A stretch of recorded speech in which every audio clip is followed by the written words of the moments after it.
불교 방송에서 백일법회라는 것을 한다는 건 소식을 들어 알고 있었는데 직접 이렇게 와서 뵙게 되어서 무척 반갑고 기쁘게 생각합니다.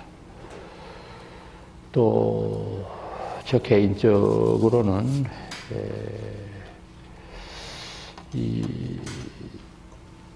이런 그 백일법회, 제가 자세히는 그 기획 의도를 모르지만은 아마 신라 때 했던 백고좌 도량 같은 것에서 아이디어를 얻었던 것이라고 생각을 하는데, 이런 뜻깊은 모임에 초대되어서 또 말씀을 드리게 된 것 자체를 무척 개인적으로는 기쁘게 생각을 합니다.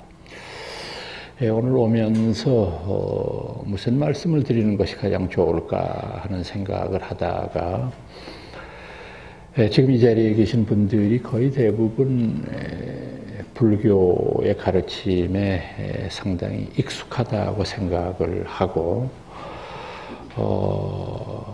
여태까지 여러분들이 공부해 오셨던 것에 대한 것을 재점검하면서 과연 어떻게 하는 것이 올바로 불교를 믿는 것일까라고 하는 그런 말씀을 드리는 것이 좋겠다 하는 생각을 했습니다. 그래서 오늘 제 나름대로 정한 제 법회의 주제는 무엇을 믿고 어떻게 닦을 것인가 하는 것을 주제로 해서 한 1시간 가까이 말씀드리겠습니다.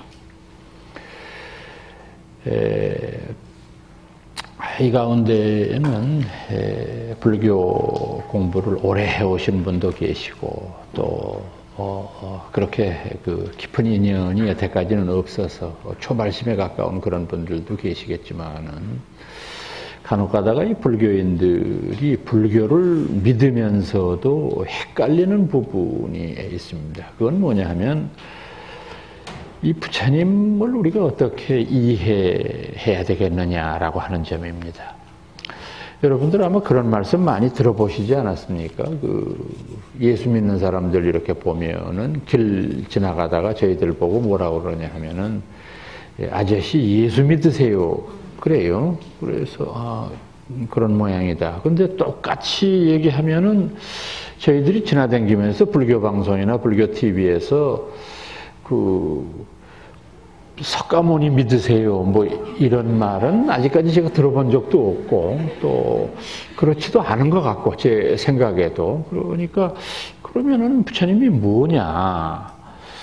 또 그런데도 뭐 여러분들도 그러시고 저도 그렇고 열심히 또 절은하니까 그럼 절은 그럼 또 왜 하냐, 믿지도 않으면서 절은 왜 하냐, 이제 이런 의문도 들고, 그래서 사실은 이런 문제를 다 아는 것 같으면서도 우리가 분명하게 머릿속으로 정리를 하고 넘어 들어가는 것이 좋을 것 같아요. 그래서 제가 이제 먼저 내건 주제가 불교인이라고 한다면 과연 뭘 믿는 사람들을 보고 우리가 불교인이라고 그러느냐. 그 다음에 이제 마지막 부분에 말씀드리려고 하는 거는 그러면은 수행을 하는 것이 불교의 목표인데 여러분들은 어떤 방향으로 수행하는 것이 좋겠느냐.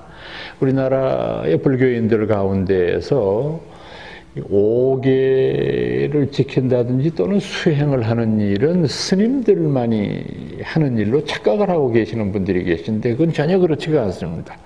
스님이 됐건 속인이 됐건 공부는 해야 되고 또 수행하는 것도 조금 차별은 있습니다. 이 출가자들이 하는 수행하고 재가에 있는 신자들이 하는 수행에 차별은 조금 있지만은 공부해야 된다는 면에서는 뭐 크게 다를 바가 없다고 생각을 합니다. 그래서 이런 두 가지의 문제를 우리가 한번 생각하는 그런 계기가 되기를 바랍니다. 사실 저는 이제 개인적으로 오늘 내건 이 두 주제, 무엇을 믿느냐, 어떻게 닦느냐 하는 문제에 아직까지 제 나름대로도 명확한 그 교과서적인 해답을 갖고 있지는 않습니다. 왜냐하면 사람마다 다 차이가 있으니까. 그래서 제가 오늘 지금부터 말씀드리는 것은 일종의 원론적인 말씀이라는 걸 여러분들이 이해를 하시고 여러분들이 각자 입장에서 소화를 해서 들어주시기를 바랍니다. 제가 개인적으로 보면은 불교 공부를 하는 것, 이것을 내 인생의 목표로 삼아야 되겠다라고 생각한 지도 벌써 40년이 지났고, 또 그동안에 게을르기는 하지만은 나름대로 열심히 불교 공부를 했는데도 사실은 아직까지도 지금 말씀드린 이 주제를 선명하게 제가 이해하지는 못하는 입장이기 때문에 여러분들이 그런 점은 미리 감안해 주십사 하는 말씀입니다. 서가모니 부처님 당시부터 오늘까지 이 불교인이냐 아니냐 하는 것을 따지는 데에는 몇 가지의 기준이 있습니다. 근데 가장 근본적인 기준은 뭐냐 하면 삼귀오계를 받는 것이 불교인입니다. 여러분들 요즘은 이제 분명하게 하고 넘어가야 됩니다. 그러니까 삼귀의를 여러분도 조금 전에도 하셨지만 마음속으로 내가 받아들일 수 있다. 또 오계를 내가 지킨다고 서원한다. 라면 이건 불자라고 하는 증거가 됩니다. 그런데 지금 말씀드린 걸 거꾸로 얘기하면 뭐 불교는 마음을 깨닫는 종교인데 내가 뭐 삼귀 할 게 뭐 있냐. 내가 오계, 내가 뭐 스님도 아닌데 내가 그걸 뭐 때문에 지키느냐. 이렇게 생각하면 불교인이 아니라는 말씀이죠. 그래서 부처님 당시부터 지금까지 불자냐 아니냐 하는 판단의 기준의 제일 첫 번째가 삼귀오계입니다. 근데 삼귀오계는 여러분들 아시는 대로 불법승, 삼보에 귀의한다. 이제 귀의라는 말이 조금 일반적으로 쓰는 말은 아니지만은 이제 원효 스님식으로 해석을 하면은 내 온 몸과 마음을 바쳐서 그리로 되돌아갑니다. 이런 의미를 가지고 있으니까 귀의한다 또는 귀명한다 뭐 똑같은 의미이지만은 이제 그분께 지금 말씀드린 불법승 삼보에게 내가 진심으로 의지하고 내 마음에 그 위안을 삼는다는 그런 뜻이 될 텐데, 자 그러면 불법승이라고 하는 것은 이 세 가지 가운데에서 물론 셋 다가 중요한 것이겠지만은 어디에 제일 액센트가 두어지느냐 이 점을 여러분들이 분명하게 하셔야 돼요. 뭐 세 개가 불법승 삼보가 다 중요하다, 뭐 다 중요하죠 따지고 보면. 근데 그 중에서 액센트가 있는 부분이 있을 거예요. 그 부분이 뭐냐 이겁니다. 조금 전에 예수 믿는 사람들이 스스로 예수 믿는다고 말한 걸로 봐서는 그 사람들은 불법승 삼보 가운데 제일 초점을 맞추는 부분이 불인 것 같아요. 그렇잖아요. 예수라는 게 교조니까. 우리는 사카모니가 교조고 그네들은 예수라는 사람이 교조니까 그 사람들이 예수 믿는다 주장하는 걸로 봐서는 요 삼보 가운데에서 첫 번째에 제일 비중을 두는 것 같이 이해가 되고, 그럼 우리 불교는 어떨까? 우리 불교도 물론 부처님에 대해서 비중을 안 둔다고 볼 수는 없지만은 후대 대승불교가 일어나면서부터는 조금 이 부처님에 대한 이해와 해석이 지역과 시대에 따라서 조금씩 달라집니다. 그래서 전반적으로 2500년 흐름을 보면은 부처님 절대 신앙을 가진 케이스는 거의 없습니다. 부처님이 모든 걸 다 이룩할 수 있는 전지전능한 이렇게 이해한 적은 거의 없습니다. 그렇다고 보면은 이게 이제 상당히 복잡해지는 것이, 그러면은 이런 교조의 권위가 인정되지 않는 종교가 불교이라고 한다면은 불교가 2500년을 운영 유지되어 왔던 힘이 뭘까 하는 의문이 자연스럽게 일어나게 됩니다. 로마의 여러분들 뭐 바티칸 교회 같은 것들 여러분들 뭐 보시면은 알지만은 가톨릭 같은 데는 여전히 교황청의 권위로 전 세계를 지배하고 있습니다. 교황청을 거슬리는 데는 없어요. 전 세계 가톨릭 교인 가운데에서. 근데 불교인 가운데에서 우리나라 사람들 중에서도 종정이나 총무원장 말 안 듣는 사람 되게 많아요. 누군지도 모르는 사람도 많아. 관심도 없고. 뭐 이상하잖아요, 이게. 그분들은 보면은 뭐 추기경이니 무슨 본당 신분이 그러면 그냥 깜빡 죽어 그냥 하라는 대로 해 그냥 그대로. 뭐 옳고 그르고의 문제가 아니에요. 또 우리는 보면은 되게 웃겨. 뭐 우리 주지가 어떻고 뭐 이런 얘기하는 사람들도 있고 뭐 그냥 이 권위에 대해서 순응하기보다는 아주 그 권위를 맹신하지 않는 경우가 많다 이 말씀이에요. 우리나라 내부만 그런 게 아니라 아까 말씀드렸던 대로 로마 교황청 같은 데에는 세계를 지배하기 때문에 일본의 기독교인이나 중국의 그 가톨릭 교인, 미국의 가톨릭 교인과 한국의 가톨릭 교인 이렇게 다 모아놓으면 같이 미사를 보면 뭐 말이 조금 달라도 그럭저럭 다 돼요. 똑같아요. 뭐 다 어디나 다 똑같으니까.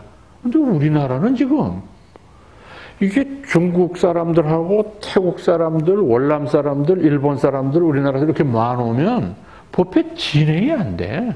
우선 절하는 법도 다 달라. 나라마다. 예?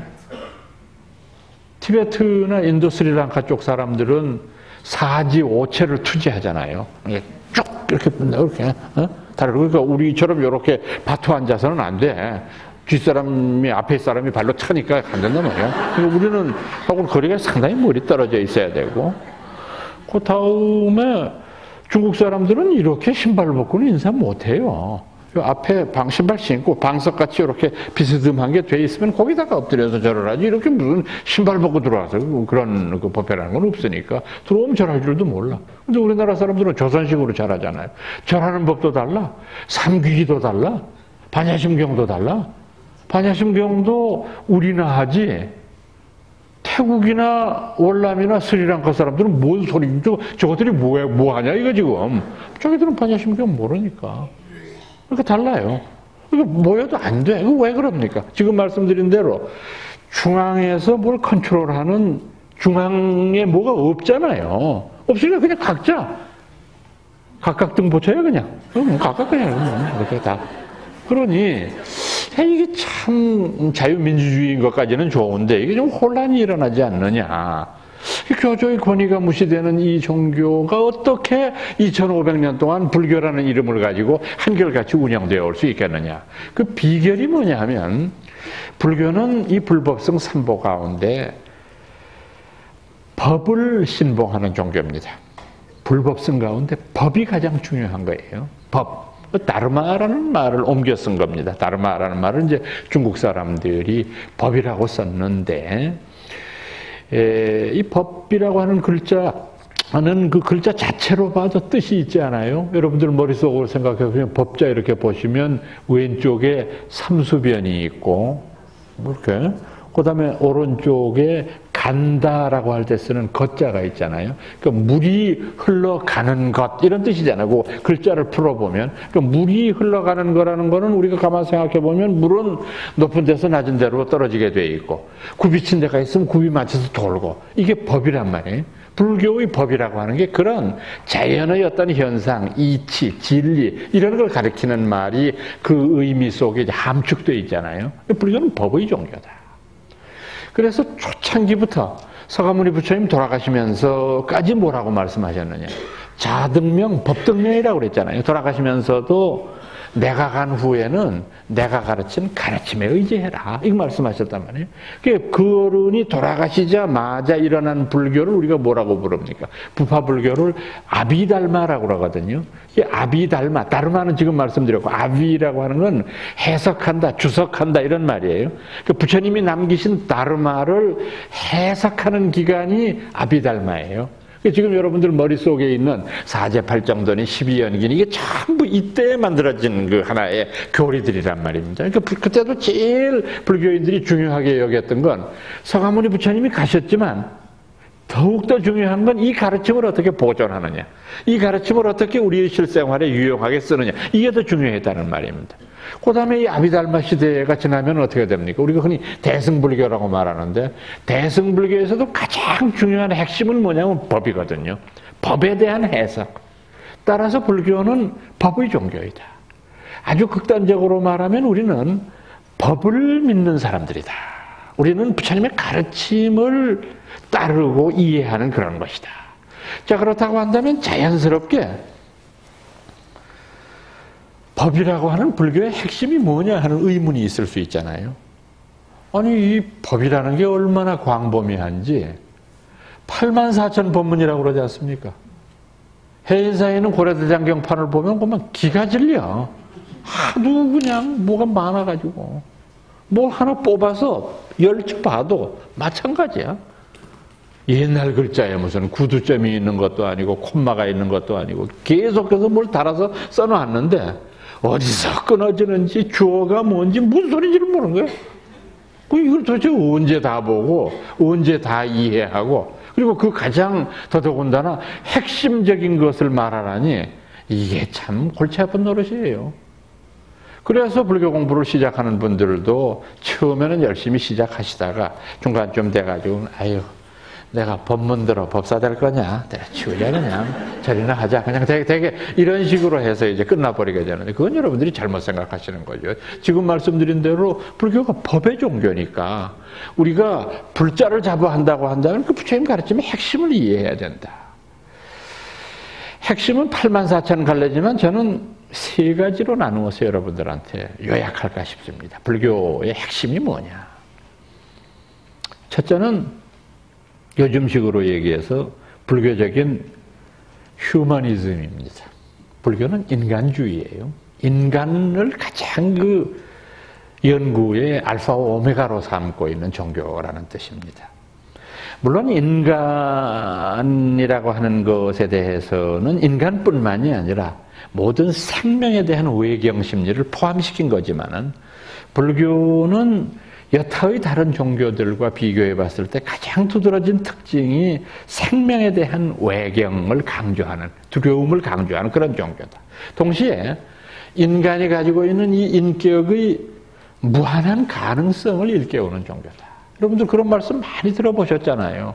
뭐 중생이 곧 부처라느니 깨달으면 곧 부처가 된다느니 여러 가지 형태의 이런 가르침들을 밑바닥으로 이렇게 파고 들어가 보면 여러분들 스스로에게 무한한 가능성을 인정하는 가르침이라는 걸 인정할 수가 있어요. 그러니까 불교의 가장 중요한 것은 휴머니즘입니다. 인격성을 강조하는 이런 것인데 사실 이런 그 휴머니즘이라고 하는 것이 여태까지 가장 그 위대한 불교의 장점 가운데 하나임에도 불구하고 많은 분들에 의해서 제대로 인식되어 오지 못한 것도 사실이죠.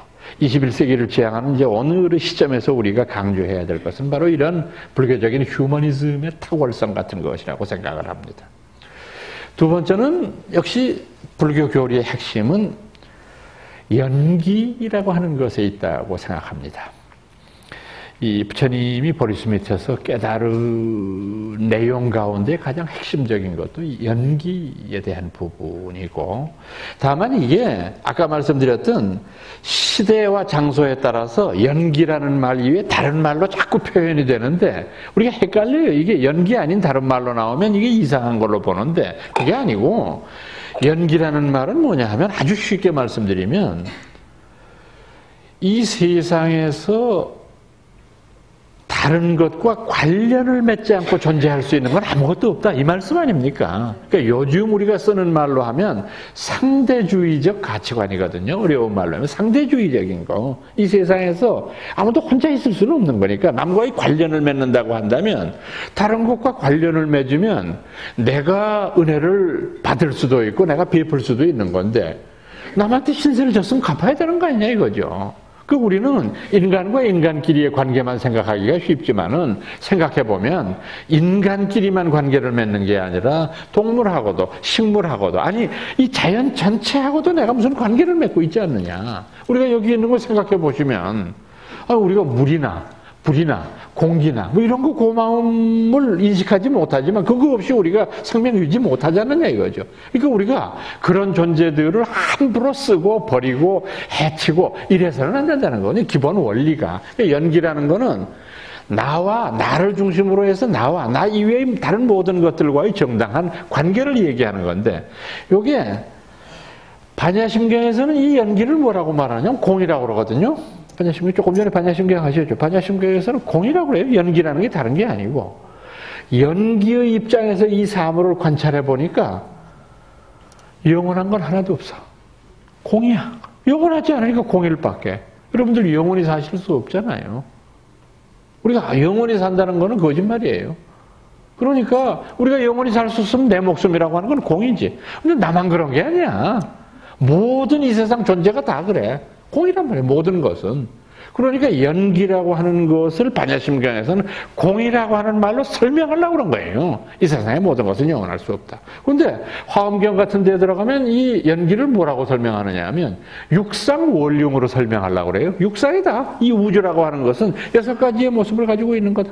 이 6가지의 모습 속에서 개인이 전체고 전체가 곧 개인이다. 왜냐하면 전체라고 하는 건 개인이 모이지 않으면 될 수가 없는 거고, 개인이라고 하는 건 전체가 이렇게 모여야 힘을 받는 거지, 개인으로 혼자 다니는 건 아무런 의미가 없으니까. 고로 이걸 이제 의상법사 같은 분은 일중일체 다중일, 일직일체 다직일 이랬던 거예요. 하나 가운데 전체가 있고 전체 가운데 하나가 있다. 고로 하나가 전체예요, 전체가 하나다. 표현은 다른데 육상원륜이에요. 또 선종 같은 데에서는 뭐라고 말하느냐 하면 연기를 일체유심조다 그래요. 모든 거 다 마음이 하는 건데요. 뭐 마음만 제대로 깨치면 표현이 다른데 담겨있는 뜻은 뭐냐면 연기의 가르침을 내세우려고 하는 거다 이 말이에요. 그러니까 불교의 핵심은 뭐냐, 연기라는 거죠. 세 번째, 이런 휴머니즘과 연기의 토대에서 불교의 핵심을 우리가 뭐라고 말할 수 있느냐. 불교는 결국 불이, 이것과 저것의 둘 아닌 경지를 실천하려고 하는 것이다. 이렇게 말할 수 있어요. 불이라고 하는 말이 참 어려운 말이에요, 사실은. 조금 전에 반야심경 말씀을 드렸지만은 색즉시공이라거든요. 색이라는 건 물질이라는 말이고, 공이라는 것은 어떤 그 영원한 자유와 평화를 의미하는 부처님의 본성을 말하는, 이 대승불교식으로 말하면 열애장과 같은 성격의 것인데, 이런 그 물질적인 것이 어떻게 그런 영혼과 통하느냐. 근데 부처님 그렇게 말씀하시거든요. 그 다음에 생사와 열반이 똑같다 이렇게도 말하거든요. 나고 죽는 거하고 열반이 어떻게 똑같냐. 아무리 생각해도 이해할 수 없는 것 같은데 그 둘이 똑같다. 이 불의의 사상 위에 있는 거. 여러분들과 저 같은 이런 일상생활 속에 있는 우리들로서는 이 불의를 결국 이분법의 극복이라고 하는 각도로 해석해야 될 겁니다. 여러분들하고 제가 이 세상을 살아가면서 뭐 이것 이외에도 여러 가지로 요약할 수 있겠지만은 제가 여러분들 알아들으시기 쉬우라고, 쉬운 말로 하면은 대개 불교의 핵심은 그런 3가지 정도 되는 거라고 이해를 합니다. 그러나 구슬이서 말이라도 꿰어야 보배인 것처럼 이렇게 불교 교리가 훌륭하고 우리가 그걸 머릿속으로 이해한다고 하더라도 실천하지 않으면 그건 의미가 없는 거예요. 그럼 이제 저희들의 두 번째 토픽인 수행이라고 하는 것의 필요성. 과연 불교는 무슨 수행을 권장하느냐, 그 이야기로 넘어가 보도록 하겠습니다.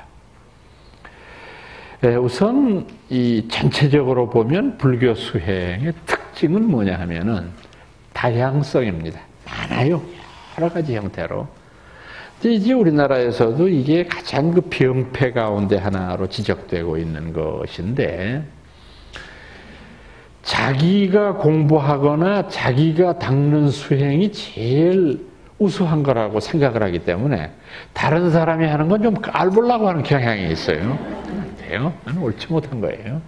이건 왜 그러냐 하면은 사람마다 다 개별적인 능력의 차이가 있거든요. 그렇잖아요. 여러분들 보면은 옛날 여러분들 학교 다니실 때 생각해 보시면은 수학을 잘하는 학생도 있었고 영어를 잘하는 사람도 있어요.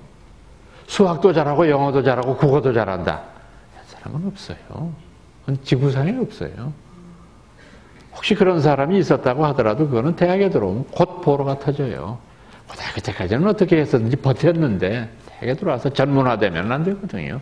그 사람마다 다 능력의 차이가 있으니까 참선을 잘하는 사람도 있고 연부를 잘하는 사람도 있고 뭐 또 그런 거 잘 못해도 또 다른 공부하는 수도 있는데, 대부분 보면 조금 이렇게 이렇게 특히 한국 불교의 조계종을 중심으로 생각해 보면 한국 불교는 선종이거든요. 이 선종이다가 보니까 여러분들이 그동안에 제가 어느 분이 다녀가셨는지는 모르지만은 이 백일법회에 다녀간 분들 중에서 제가 보기에는 99명은 선승이야.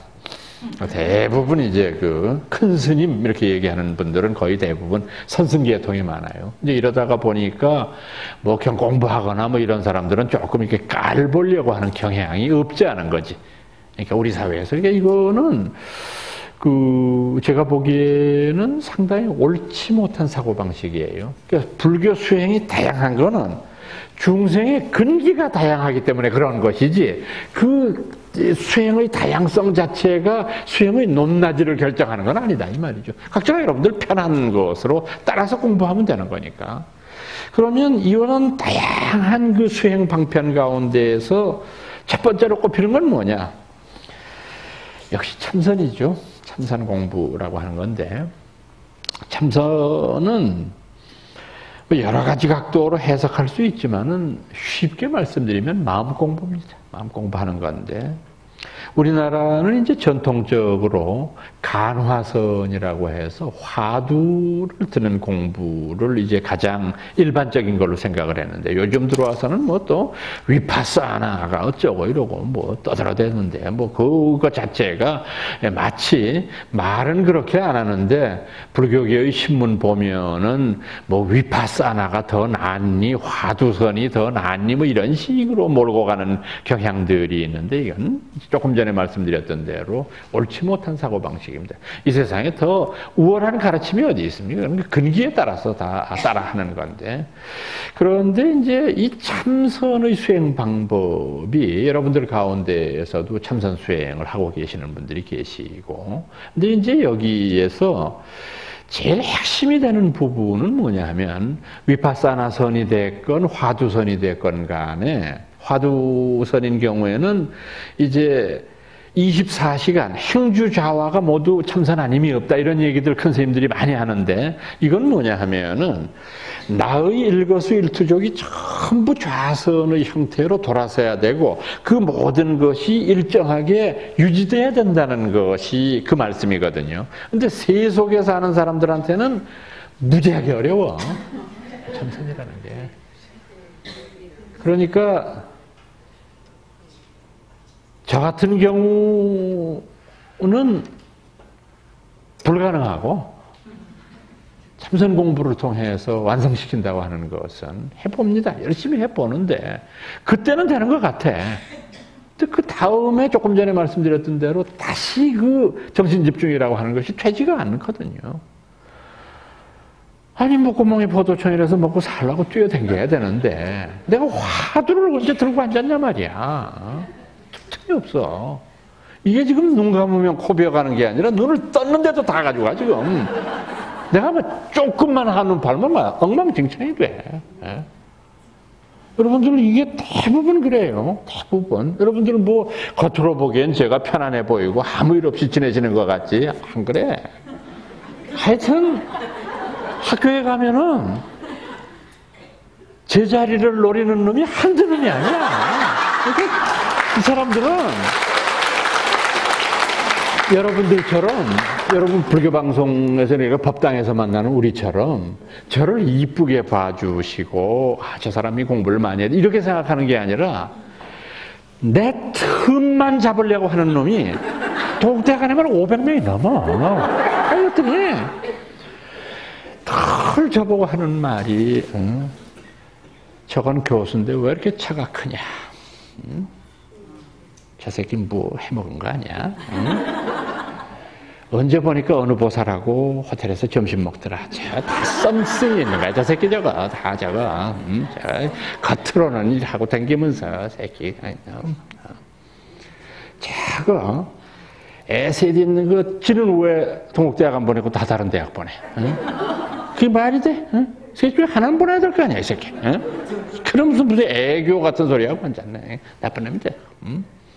하여튼 사사건건이 씹고 이런 판에 내가 지금 솔직하게 말씀드려서 화두 들 틈이 없어. 내가 그놈들하고 그래도 정년 몇 해 남았는데 쫓겨나면 안 되잖아. 얘도 이거 파산내야 되잖아 거기서. 죽겠어 정말. 정말 죽겠어. 그것뿐이 아니야. 조금 전에 여러분들한테 말씀 올린 대로 그냥 뭐 이렇게 그 하다가 보면 사람이 저도 오늘 이제 1시간을 떠들어져 있는데 떠들다가 보면 다 잘하는 게 아니거든요. 한두 마디 틀리는 말도 있고 또 어떤 거는 여러분들 제가 전혀 의식하지 못한 사이에 혹시라도 상처를 주는 경우도 있어요. 제가 본의 아니게. 그러면 저 나가면요. 여러분들은 점잖으시니까 그런데 전화 와. 응? 당신 어디서 뭐라고 그랬는데 뭐 그런 식의 말을 하느냐 이거야. 응? 아, 예, 제가 이게 생각이 좀 부족하고 뭐 어쩌고. 텔레비에 한번 나가지 불통이 나 불통이. 뭐가 어땠고 무슨 뭐. 아, 미치겠어 정말. 그렇다고 안 나갈 수도 없고 뭐 그러니까 그렇다고 나가서 법문하러 나가가지고 가만히 있어? 가만히 이럴 수는 없잖아. 가만히. 그러니까 뭐라고 떠들면 이게 전부 다 걸리는 거야. 그러니까 사람 살기가 참 쉽지가 않아요. 이 세상 살기가. 그러니까 이런저런 거 제가 지금 말하는 것만 말씀드렸지만 또 저희들은 글을 써야 되잖아요. 글을 써야 되니까 글을 쓰다가 보면은 글이라는 게 여러분들 그렇잖아요. 논문도 그렇고 수필도 그렇고 해는 동쪽에서 떠서 서쪽으로 진다. 그 말이 안 되지 그거는. 해가 왜 동쪽에서 뜨냐? 그러면 그게 논문이 되잖아요. 그리고 이제 쓰다가 보니까 남들이 안 한 말을 해야 되니까 뭐 여러 가지로 하다가 보니까 여태까지 했던 놈을 좀 긁거든. 그놈들이 또 그래. 아니 네가 뭐 공부했으면 얼마나 했냐 이게 니까 한 게. 네가 날 씹어? 이러고 나온다고. 그 제가 이 선생님 씹은 게 아니라 제가 스님 씹은 게 아니고 이게 이래서 이런 건데 그 일일이 할 수도 없는 거고. 그러다가 보니까 늘 이 세상 살기에는 참으로 어렵고 힘든데 우리가 24시간 360날을 그런 참선수행의 그 자세로 살기가 참 어렵더라 이 말입니다. 그러다가 보니까 참 이게 좋은 공부고 정말 너무도 해야 될 공부지만은 저는 이제 이거를 내생에 해야 되겠다라고 마음을 먹고 금생에는 좀 다른 공부를 해야 되겠다. 그러면 이제 조금 이렇게 골치 아픈 가운데에서도 할 수 있는 공부가 뭐 있냐? 연불 같은 건 가능해요. 연불 같은 거는 지하철 타고 가면서도 하고 그렇잖아요. 그거는 열받을 때도 하고 되게 열받을 때에도 그래. 아이고 관세음보살 내가 이놈 새끼 아이고 관세음보살 그러니까 이게 말이 안 되는 건 아니잖아요. 그러니까 이건 이제 그 아까 참선 공부하는 것보다는 조금 쉽게 할 수가 있죠. 근데 이제 이게 우리나라에서 공부하는 분들이 연불수행을 이제 잘못 생각하는 것이 하나 계신데 이 연불이라고 하는 것을 왕생극락을 염원하는 나무아미타불이라고 하는 정토종 계통의 것으로 생각을 하시는데 물론 그런 면이 있는데 연불이라는 건 뭐냐면 쉽게 말씀드리면 정신집중입니다. 그리고 그 정신집중이라는 것은 현세를 인정하고 현실 중심적인 사고에서 나타나는 겁니다. 그래서 이제 우리나라에는 많이 소개가 되지 않았지만 일본의 정토종 같은 데에서 그 수행하는 것들을 유심히 살펴보면은 거의 대부분이 이 현실 중심적이에요. 모든 것들. 그러니까 그 가르칠 때 일본 사람들 보면 가르치는 걸 보면 목수 같으면 그대는 나무 잘 깎고 양심적으로 남을 속이지 않는 것 그게 연불의 극치다. 지가 그걸 이렇게 잘 해가지고서 네가 요거를 얇게 해서 지금 당장 이득은 얻을 수 있겠지. 그렇지만 그건 올바른 방법이면 네가 진실한 불교인이라고 한다면은 정말 남 속이지 말고 튼튼하게 하고 해서 몇 번을 해서 열심히 집을 짓고 다른 이들한테 이런 공간을 마련해 주는 거 그게 바로 연불의 공덕이다. 이렇게 가르치는 거지 현실 중심적인 거예요. 따라서 이거는 조금 우리가 그 현실적으로 따라하기는 괜찮은 공부라고 생각을 합니다. 또 참선의 연불보다도 더 쉬운 공부 방법이 있기는 있는데 그건 뭐냐 하면 간경이라고 우리가 통상 얘기하는 경공부입니다. 경공부하는 거. 말씀드렸던 84,000 법문을 다 공부할 수는 없는 거니까 한국의 선조들이 부처님 말씀 중에서 그동안에 특별히 좋아했던 것이 한 4대까지 됩니다. 특별히 좋아했던 게 무지하게 좋아하는 게 금강경 좋아해요. 한국 사람들이. 또 화엄경은 뭐 하여튼 공부 조금 한 사람이면 전부 다 화엄경 얘기를 해요. 법화경도 엄청 좋아하고 육조 단경도 굉장히 좋아하죠. 한국 사람들이. 대개 한 너댓까지는 한 1600여 년 동안 한국 불교의 소위 경전이라고 해도 과언이 아니에요. 그러면 이런 것들을 여러분들이 공부하시는 거지. 이 지금 말씀드린 경전들을 공부를 하시되 불경 공부에 있어서 가장 기본이 되는 거는 뭐냐 하면은 많이 읽는 겁니다. 많이 보셔야 돼요. 똑같은 말씀도 반복해서 보셔야 돼요. 그렇게 하면은 여러분들이 미처 여태까지 몰랐던 부분이 어느 순간에 떠오르게 돼요. 그러니까 물론 처음에는 이게 뜻을 잘 이해를 못하니까 이걸 잘 아는 법사들한테 공부하면 좋죠. 가서 배우면 좋으니까. 근데 마지막에는 궁극적으로 자기가 하는 거예요. 공부라는 거는. 그러니까 이런 지금 말씀드린 경전들을 중심으로 해서 열심히 부처님 말씀을 공부하는 겁니다. 조금 네 번째로는 어려운 방법이긴 한데 옛날에 큰 스님들은 이걸 만행이라고 그랬고 요즘 우리는 이걸 보살행이라고 부르는 겁니다.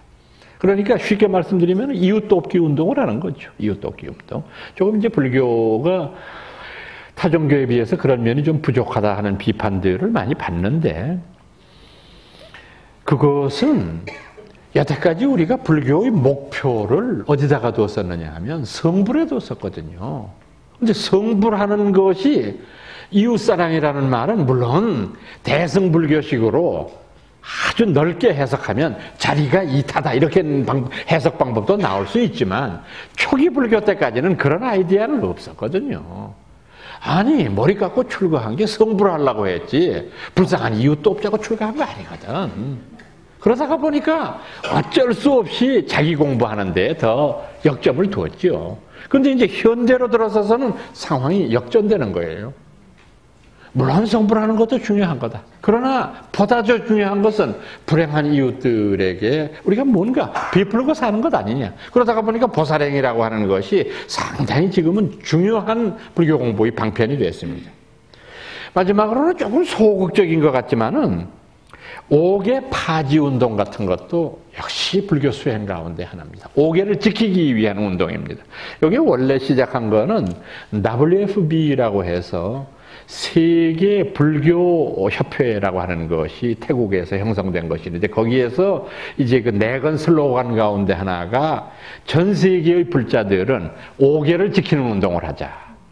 그러니까 지금의 환경운동이라든지 지금의 공해방지운동 그 모든 핵심이 뭐냐 하면 옥계를 지키는 거 아니냐 이렇게 말씀한 거죠. 그러다가 보니까 옥계 파지운동이라고 하는 것이 이제 전 세계로 확대되기는 했는데 옥계 파지운동 같은 것들 참 이게 그 우리가 마음속으로 꼭 그 여러분들하고 제가 반성해야 될 일이라고 제가 생각하는 것이 그 앞서도 말씀드렸던 대로 이 우리나라의 불자들이 간혹 가다가 이 뭐 승단에 대해서 비판적으로 이야기하고 스님네들의 행태에 대해서 비판적으로 말하는 경우를 많이 접하게 되는데 그때마다 저는 마음속으로 무슨 생각을 하느냐 하면 만약에 우리가 옥계를 열심히 지키거나 또는 옥계를 지키려고 노력하는 사람이라면 그런 일 해도 됩니다.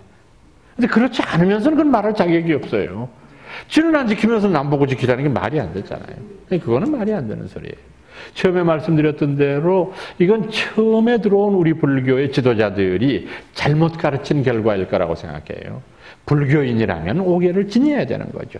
그러니까 이런 것들은 지금 말씀드린 이 5가지의 실천적인 수행 방법은 한꺼번에 5개를 다 닦아 나갈 수도 있고 그 중에서 마음에 드는 거 하나부터 시작해서 차근차근 닦아 나갈 수도 있고 어쨌거나 간에 이런 것들이 이런 다양한 수행을 닦아 나가는 것이 불교인의 목표입니다. 그런데 그 점을 이해하셔야 돼요. 그러지 않고서 관념적으로 머릿속으로만 불교를 해석하고 이해하려고 하는 것은 아주 잘못된 불교라고 하는 것을 이해하셔야 됩니다.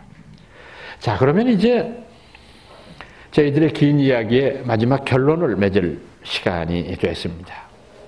저는 오늘 여러분들한테 불교라는 것이 삼보, 그 가운데서 특히 법의 종교라고 하는 것, 그리고 그 법의 핵심을 3가지로 요약을 해드렸고 무엇을 닦을 것이냐 하는 문제를 5가지로 나누어서 여러분들한테 말씀을 드렸는데, 그렇다고 한다면 구체적으로 여러분들하고 제가 어떻게 공부해 나가야 되느냐 하는 그 방법에 대한 말씀을 드리려고 하는 것입니다.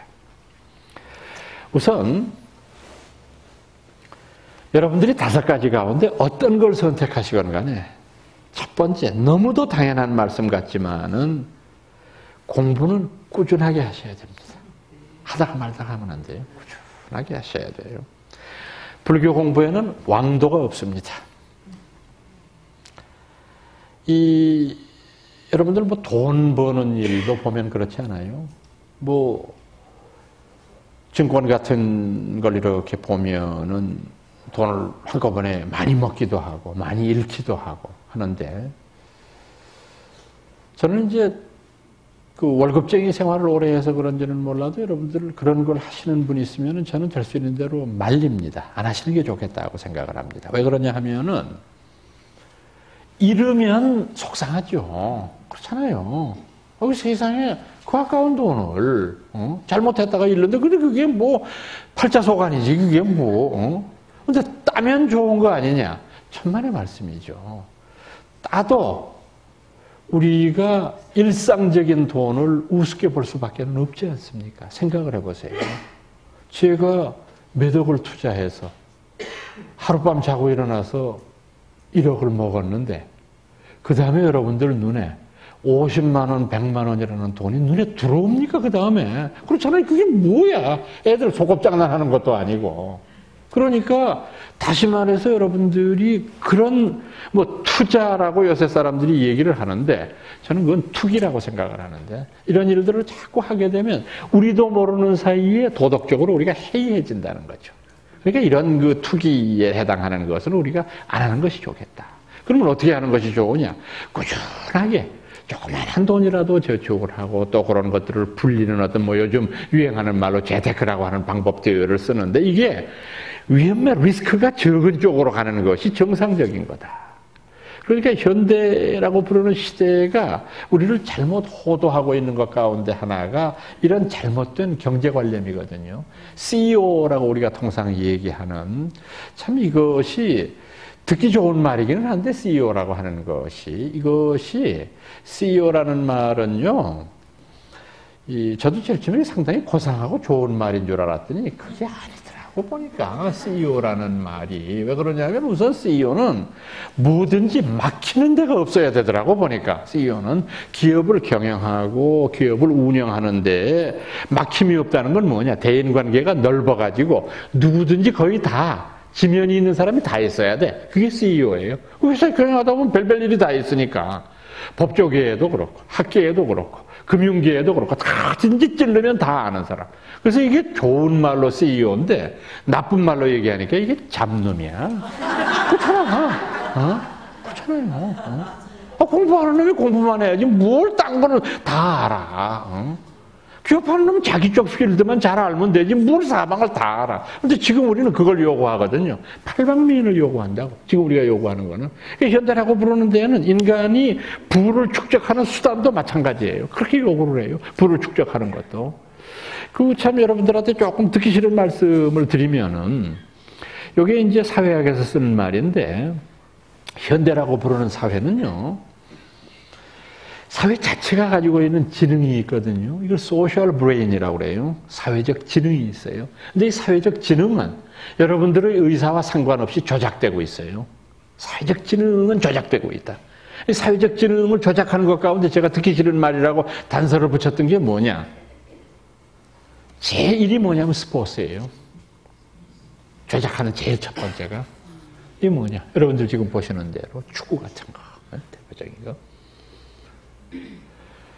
저는 축구를 별로 좋아하는 사람은 아닌데도, 이제 오늘부터 큰일 난 거야.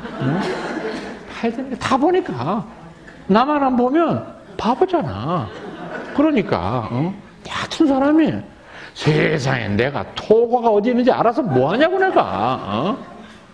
거기 있는 애들은 이름도 외우기 어려워. 그것도 외워야 되고 내가. 스위스하고 어떻게 해야 되는지, 불란서하고, 그럼 뭔 상관이야, 나하고. 그냥 그걸, 다 봐요. 이게 사회 전체가 지금 미치거든. 사회 전체가. 근데 이걸 조작하고 있는 거예요, 지금 이거를. 조작한단 말이에요. 근데 여러분들한테 듣기 싫은 말이라는 게 뭐냐? 여러분들 보세요. 브라질이 축구를 그렇게 잘하는 나라인데, 브라질이 어떤 나라예요? 며칠 전에 신문 보니까, 깡패를 무슨 감옥에서 무슨 감옥으로 옮겼다고 깡패들이 경찰서에 총을 들이갈겨가지고 경찰들이 다 도망가는 나라야. 무슨 나라, 그게 나라냐고, 그게. 세상에 조폭두목을 조금 시설 나쁜 데로 옮겼다고 그래가지고 조폭이 경찰을 공격하는 나라야. 근데 경찰들은 다 도망가는 나라. 그게 세계에서 축구 제일 잘하는 나라 브라질이야. 축구 잘하는 거하고 뭔 상관이 있냐고. 상관없어요. 그러니까 우리가 할 수 있는 말은 뭐냐? 사카이 사카. 축구는 축구다. 그 이상도 아니고 그 이하도 아니다. 구태여 정리하면, 축구라는 걸 정리하면 다 큰 남자들이 팬티만 입고 90분 동안 뛰어다니는 거다. 이게 뭐라고 주면 어때? 이겨서 내 세금 좀 까주냐고. 아니잖아. 근데 우리가 왜 이렇게 미쳐날뛰느냐고. 이것 자체가 하나의 어떤 거대한 보이지 않는 힘에 의해서 조종당하고 있는 거거든요. 이 쇼란 말이에요, 일종의. 그렇게 하니까 이것이 스포츠에 묻혀가지고 우리들의 의식이 아편만 우리들을 마비시키는 게 아니에요. 이것들이 우리를 마비시킨단 말이에요. 프로야구 여러분들 생각해 보세요. 아무 상관없는데요. 프로야구는 교묘하게 연고지를 채택한단 말이에요. 연고지를 채택하니까 내 고향팀이 이기면 기분 좋아. 근데 지면 속상하다고. 근데 질 때 보면 왜 꼭 그놈한테만 지냐고. 약 올른다고. 저도 좀 잘하지. 나하고 아무 상관이 없으면서도 우리를 몇 시간씩 텔레비전 앞에 앉게 하고 속상하고 그냥 좋아하고 그 다음에 끝나고 난 다음에 가만 생각해보면 웃기는 거야 이게. 이게 뭐냐고. 이게 지금 말씀드린 소셜 브레인이에요. 조정하고 있는 거거든요. 보이지 않는 손에 의해서 조종당하는 것에 우리가 그냥 그대로 끌려가고 있는 것에 불과하다 이거죠. 그러니까 여기에서 제일 중요한 것이 뭐냐 하면은 우리의 중심을 잡는 일인데 이 중심을 잡는다고 하는 것이 참 힘들고 어려운 일이에요. 그러니까 아까 여러분들한테 말씀드린 대로 모든 수행의 가장 첫걸음은 뭐냐? 꾸준하게 해야 되는 거다. 왕도는 없는 거다.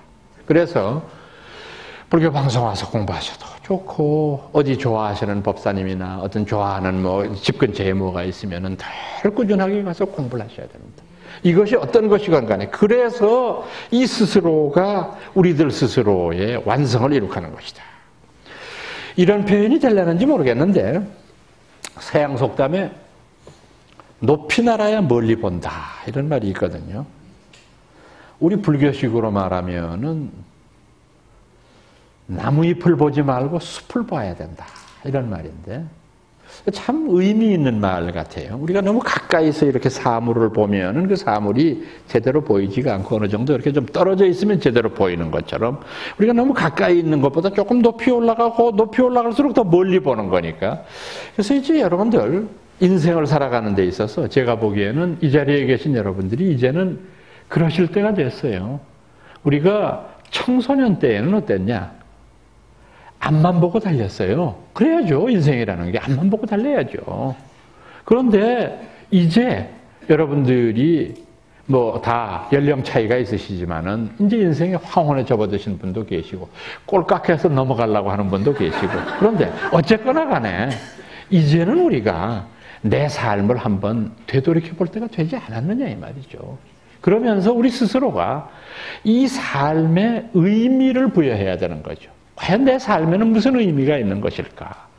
행여라도 내 삶이라고 하는 것에 아까 말씀드렸던 남에게 신세지고 하는 이런 걸로만 점철된 그런 인생이라고 한다면 우리가 조금이라도 이런 것들을 고치는 삶의 형태를 살아야 되지 않겠는가? 그러니까 이제부터라도 여러분들이 조금씩 높아져가는 공부를 해야 된다. 근데 이거는 말입니다. 참 의미 있는 일인 것이 내 공부의 진도는 내 스스로가 느끼는 것이 아님에도 불구하고 차근차근히 올라가게 되어 있는데 어느 정도의 수준까지 올랐으면 상당히 넓고 깊게 볼 수 있는 것이다. 세 번째, 이것도 조금 일반적인 말씀이 될는지 몰라도 이제부터는 여러분들하고 제가 돕고 사는 인생으로 전환해야 됩니다. 남에게 신세지는 인생은 살지 말자. 남에게 뭔가 돕고 살자. 달라이라마가 우리나라에 이번에도 올 것 같이 얘기를 하더니 뭐 결국은 못 오고 말았는데, 달라이라마를 만났을 때 그분한테 들었던 인상적인 법문 가운데 하나가 그런 것이 있어서 말씀을 드립니다. 정말 상당히 재미있는 사람이더라고. 이 말을 좀 함부로 하는 편이더라고, 보니까. 뭐, 이렇게, 이 재고 뭐 이런 게 없어요. 뭐, 그냥 입에서 나오는 대로 그냥 뭐 하는 그런 성입니다. 목소리도 톤이 굵고 그래요. 뭐, 이런저런 한참 얘기를 하다가 저보고 그래. 아, 정 교수님은 불교 공부하는 학자시라며 잘 아시겠는데, 불교의 84,000 법문을 한마디로 요약하면 뭘까? 아, 참 기가 막히더라고, 진짜. 뭐 그런 대담 같은 것들, 뭐 큰 선생님들 많이 뵙고 했지만은 참 난감하더라고. 뭐라고 대답하기가 한마디로. 그래서 우물쭈물하고, 뭐, 글쎄요, 내가 이거 뭐라고 해야 될런지로 한참 그랬더니, 뭐 그래. 정 교수님 생각이 다를지 모르겠지만 나는 잡이라고 생각한다. 불교가 뭐 대단한 거냐? 잡이지. 근데, 잡이 남에게 뭘 베푸는 게 당신 생각하는 것처럼 그렇게 안 쉬워. 딱 해보면 그게 어쩌다 한두 번 하는데 안 돼. 그러면 자비를 베풀지는 못할 망정 남을 해치지는 않을 수 있잖아. 그건 작진할 수 있잖아. 그렇지. 내가 남한테 뭘 베풀지는 못해도 남한테 해코지는 않을 수 있지. 이 우주에 살고 있는 인류들이 자비를 베풀면 좋지만, 불교식으로 살면 좋지만, 정 그렇게 못할 바에야 해코지라도 하지 말아라. 그거 좀 말이 맞는 말이잖아. 그렇다잖아, 그거는. 그거는 또 저희들이 실천할 수 있고요. 제가 아까도 말씀 여러분들한테 올렸지만은, 우리의 뜻과 상관없이 저희들이 말과 행동으로서 다른 이에게 상처를 줄 수 있는데, 이걸 될 수 있는 대로 우리가 자제할 수 있도록 노력하자. 우리는 무심코 던진 말이지만 상대방의 가슴에 못을 박는 수가 있지 않냐. 그러니까 말씀을 할 때 신중하게, 말은 신중하게. 현대인들은 너무 어렵고 엄숙한 말을 아무런 고뇌의 그림자 없이 술술 뱉어. 너무 잘해? 어려운 말을. 이래서는 안 되는 거예요. 한마디 말을 하려면 얼마나 고민을 해야 되고 해야 되는데 이게 모든 말이 인플레가 됐어. 제일 인플레가 된 말 가운데 하나가 사랑한다는 말이야. 이거는 뭐 때나게나 사랑한대. 이게 무슨 사랑이라는 말이 그게 얼마나 우리가 어려운 말이고 참 오랜 생각을 해서 해야 되는데. 그래서 영국의 위대한 시인이었던 워즈워스가 그런 말 했죠. 이 지구상에서 인간이 쓸 수 있는 언어 가운데 가장 유치한 말은 사랑한다는 말이다. 세상에 그 말을 어떻게 얼굴을 보고 해? 낯이 붉어져가지고. 그런데 그 어렵고 유치한 말을 평생 동안 한 번도 해본 적도 없고 한 번도 들어본 적이 없는 사람은 제일 불행한 사람이다. 그 말이 맞는 것이긴 하지. 그렇지만 우리가 이게 조금이라도 더 심각한 고뇌의 흔적들이 있어야 되겠다는 뜻입니다. 이런 것들 없이 우리가 너무 말하는 거, 이거는 쉽게 말하는 건 고쳐야 될 일이다. 그래서 사람의 인격에도 품위가 있는 것처럼 사람의 언설에도 품위가 있습니다. 말과 행동에도 품위가 있어요. 이거는 훈련을 통해서 얻어지는 겁니다. 태어나면서부터 그런 거 아니에요. 그 훈련을 여러분들이 하셔야 되는 거지. 그래서 말은 부드럽게, 행동은 될 수 있는 대로 점잖게 이렇게 해서 많은 다른 이들에게 감화를 줄 수 있는 인격으로서 새롭게 태어나야 된다. 그러면서 아까 말씀드렸잖아요. 이제부터는 우리가 신세지고 산 인생을 마감하는 우리가 입장이 되었으니까 이제는 베풀고 살자. 작은 것에서부터 베풀자. 지금 이 순간부터 여러분들 마음속으로 다짐을 하시기 바랍니다.